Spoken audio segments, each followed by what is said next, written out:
Welcome to Tracy's Tuesday Talk. And as you can see, I have a very special guest with me. This is Elaine. Hi, Elaine. Elaine's going to fit in with some things that we're going to tell you about today. I have two announcements that I need to share with you before we jump into this little interview. The first is you might hear in the days to come that the preschool at the church has had a COVID outbreak. And they're planning to return to class on May 4th, which is 2 weeks later. So nobody who's come into the building pick things up or whatever, you don't need to be worried about that. The classrooms are being professionally sanitized. So just to be extra cautious, we may simply want to avoid entering the Sunday school area and back hall washrooms until we get the all clear after May 4th. The second announcement comes from the family of a congregant. Many of you might know, might remember Dorothy and Alan Muir, and Alan passed away sadly last year. And Dorothy now lives at Care West George Boyack. And the family is seeking a companion caregiver, a paid position, where they're hoping that this person would be willing to be Dorothy's companion for 3 to 4 mornings. And so I'm going to post the entire job posting onto the email that's going to go out today. So if anybody's interested, the deadline to apply is April 30th, and all the information on how you can apply and to contact the person is going to be in that announcement that I'll send out with the email today. So announcements aside, we are embarking upon an interesting week starting next week, starting Sunday, the May 2nd. And this is where Elaine is very much involved in the planning of this week. And I'm thrilled about that.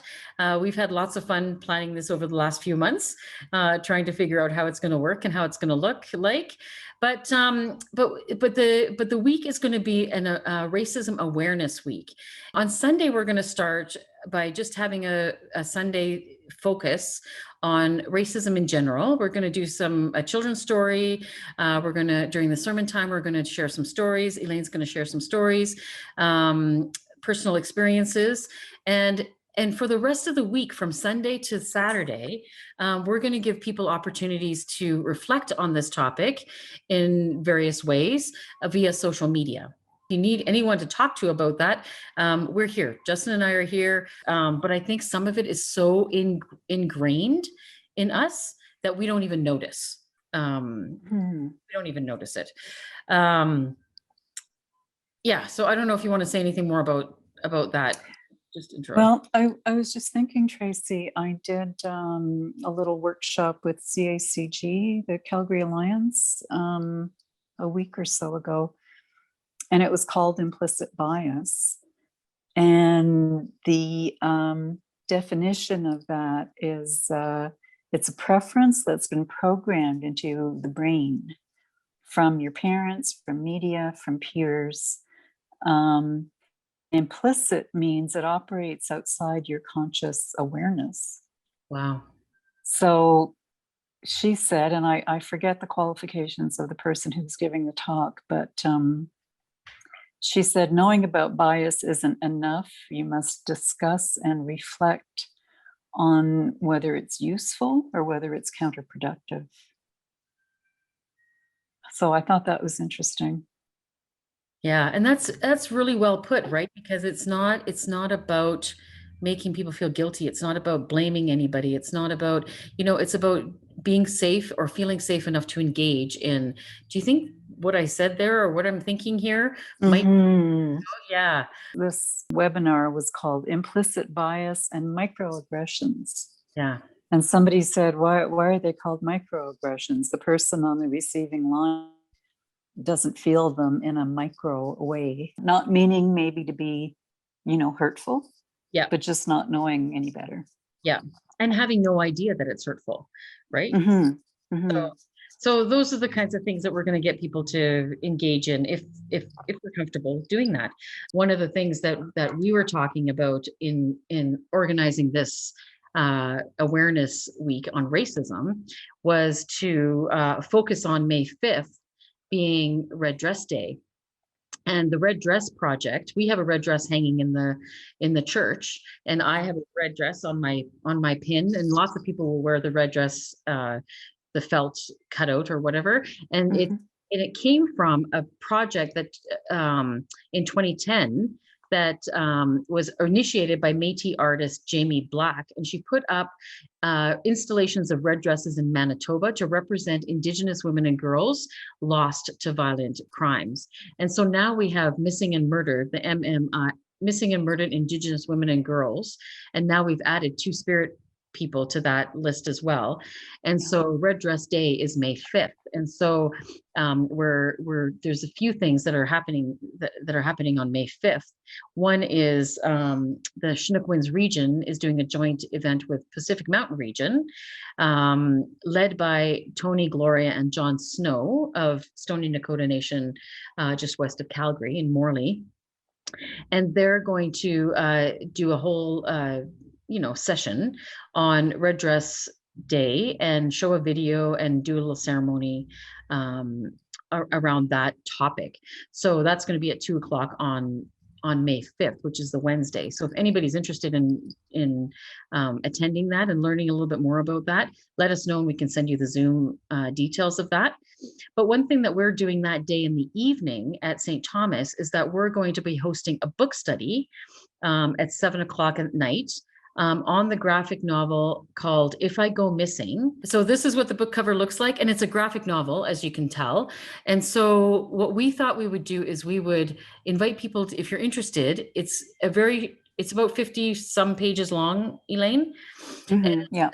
Yeah, and it's a graphic novel, so it's very easy to read and very quick to read. So we thought we'd read it together on Zoom as a group, and then talk about it afterwards.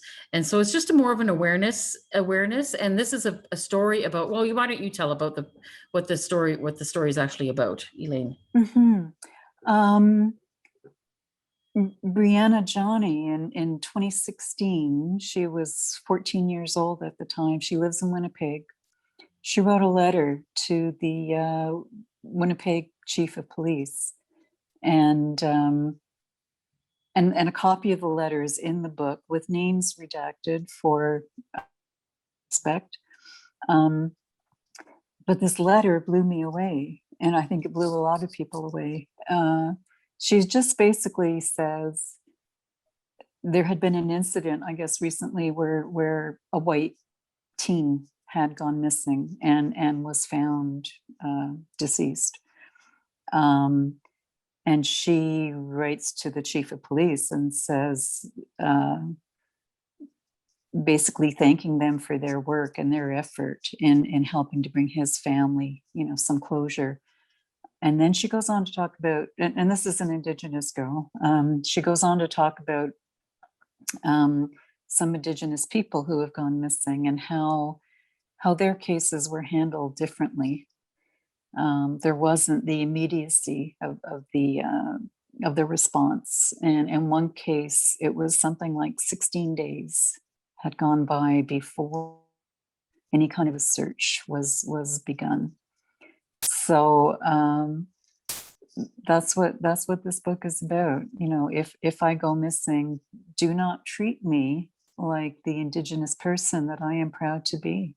Right. Yeah. And it really, I'm gonna stop this.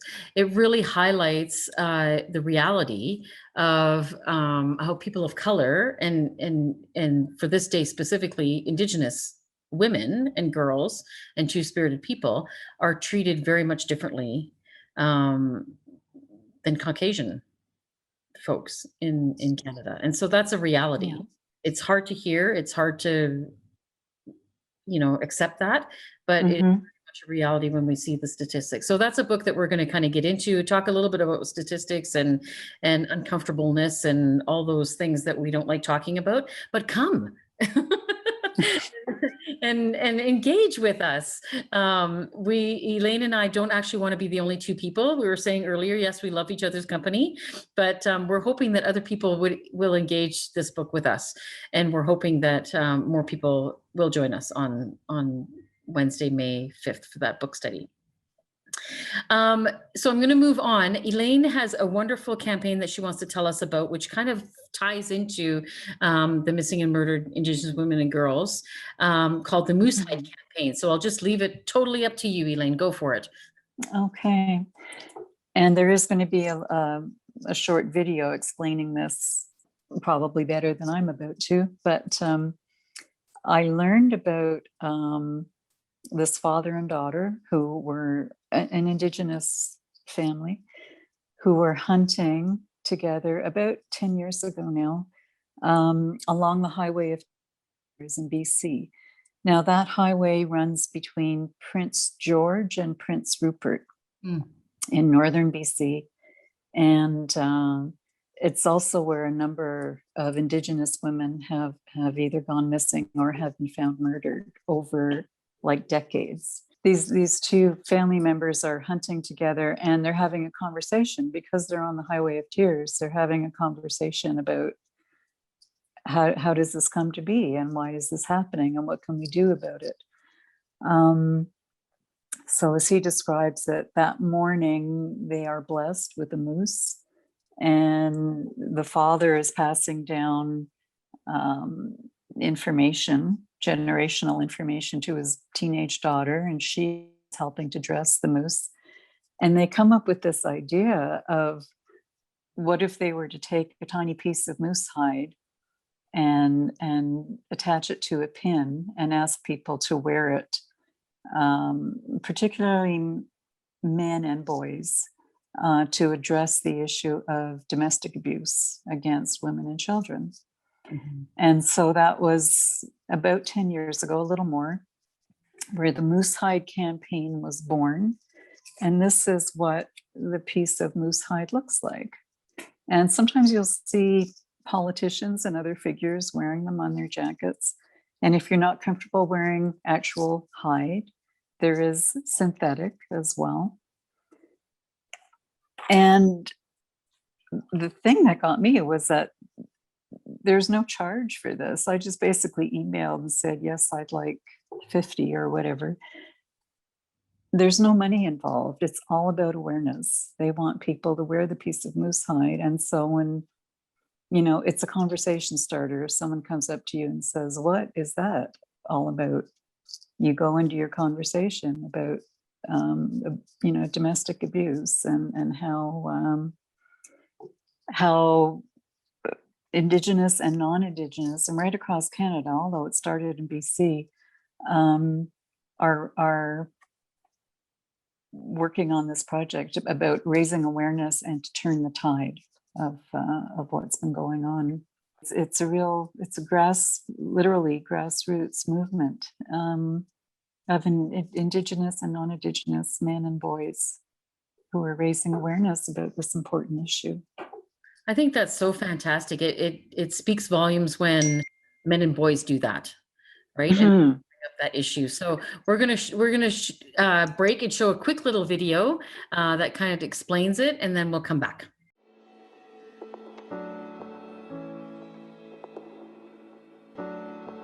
The Moosehide Campaign is an Indigenous innovation for all Canadians that focuses on engaging men and boys to get involved in bringing awareness and taking action to end violence against all women and children.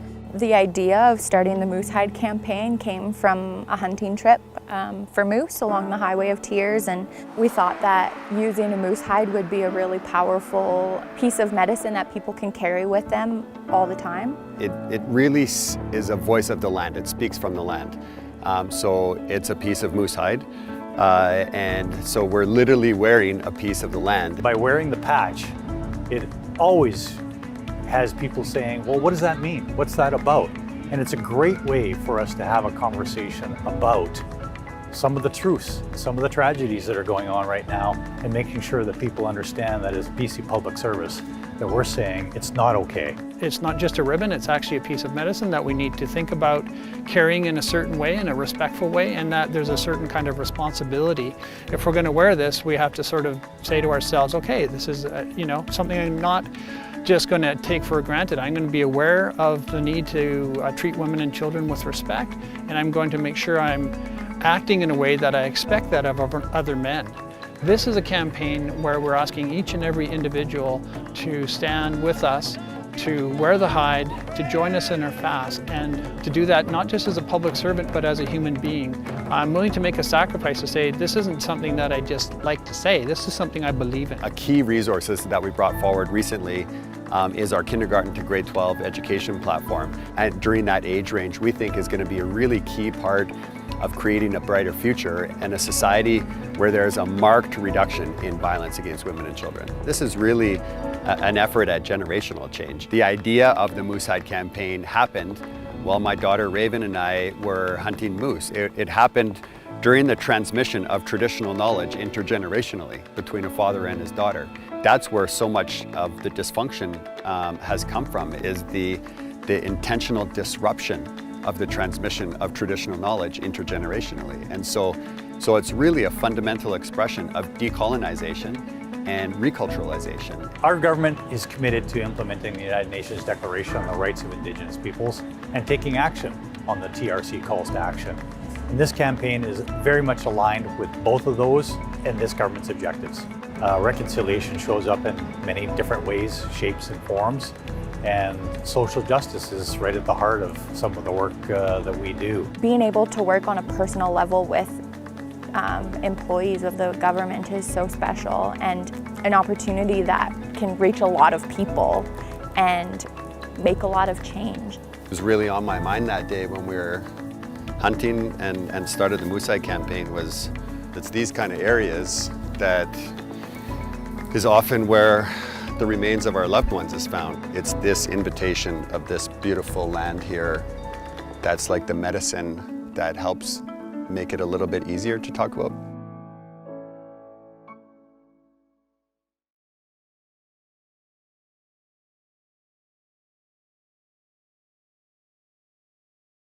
So if anybody else is interested in more information in that, on the email that we send out today with the link to this video, there also will be a little bit longer, like a 6-minute YouTube video that explains the Moosehide Campaign a little bit more. But yeah, check it out. And you're going to actually leave these at the church, right? Like people can come. That's right. Yeah. Yeah. That's right. So I was saying, Elaine, my collection of things to start conversations is going to get longer because I'm going to now have a moose hide attached to my rainbow, which already brings lots of questions, and the red dress brings lots of questions. So yeah, so I'll have lots of things to talk about. Lots of conversations. That's right. That's right. Well, thank you, Elaine. That's excellent. We're looking forward to seeing if being engaged in that and learning a little bit more about that. So Awesome. Yeah, thank you. I appreciate that. So we know that this is all heavy things, and we don't want to leave you with a feeling of dread or guilt or all those kinds of things. It's definitely not meant to be that. It's meant to be an awareness. We are never alone in these journeys. As difficult as they are and as heavy as they are, we have people that will journey with us. We have God that will journey with us to lighten our loads. And the more we talk about it, the less the load feels, the less heavy the load feels. And so I just want to reassure everybody that this is definitely just an awareness, not just an awareness. It's important to be aware. And it's a conversation starter, and it's meant to prove to ourselves and to society that we can make the world a better place. If we're resilient to the negative things that happen to us and that we're exposed to, then we can also make a difference to make those negative things eventually not be a part of our society. And so that's the idea of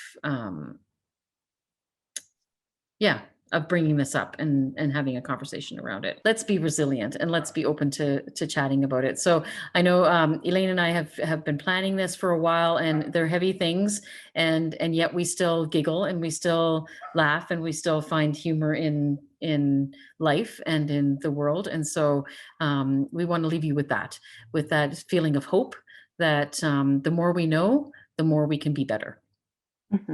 Anything else? Be open to conversation. Yeah, be open to conversation. Yeah, Yeah. exactly.